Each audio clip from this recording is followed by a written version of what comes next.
আসসালামু আলাইকুম। আজ চলে আসলাম আবারও কুয়াকাটা। আজ থেকে 3 দিন আগে এখানে 8 কিলোওয়াট সোলার স্থাপন করে গেছিলাম। আলহামদুলিল্লাহ আজকে আরও 2 কিলোওয়াট যোগ করব। 10 কিলোওয়াটের আমাদের প্রজেক্ট হয়ে গেল। আমাদের এখানে সবচেয়ে আকর্ষণীয় জায়গা হচ্ছে এই যে সমুদ্র সৈকত। এখান থেকে আপনার 50 গজ দূরে অবস্থিত এই যে সাগর উত্তাল ঢেউ আছে, কি সুন্দর সাগরের গর্জন ভেসে আসতেছে। আলহামদুলিল্লাহ আমাদের অলরেডি মাল আসতেছে, এখানে আরও 3টা যোগ হবে। অনেক সুন্দর। আপনারা যারা সোলার স্থাপন করতেছেন অবশ্যই নিষেধে হোয়াটসঅ্যাপ নাম্বার যোগাযোগ করুন। আমরা সারা বাংলাদেশে টেকনাফ থেকে তেঁতুলিয়া আপনার সব জায়গায় সোলার স্থাপন করে থাকি। আসসালামু আলাইকুম। আসসালামু আলাইকুম। আজ চলে আসলাম আবারও কুয়াকাটা। আজ থেকে 3 দিন আগে এখানে 8 কিলোওয়াট সোলার স্থাপন করে গেছিলাম। আলহামদুলিল্লাহ আজকে আরও 2 কিলোওয়াট যোগ করব।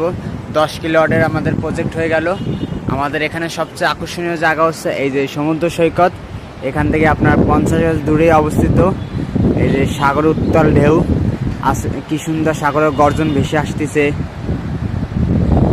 আলহামদুলিল্লাহ আমাদের অলরেডি মাল আসতেছে, এখানে আরও 3টা যোগ হবে।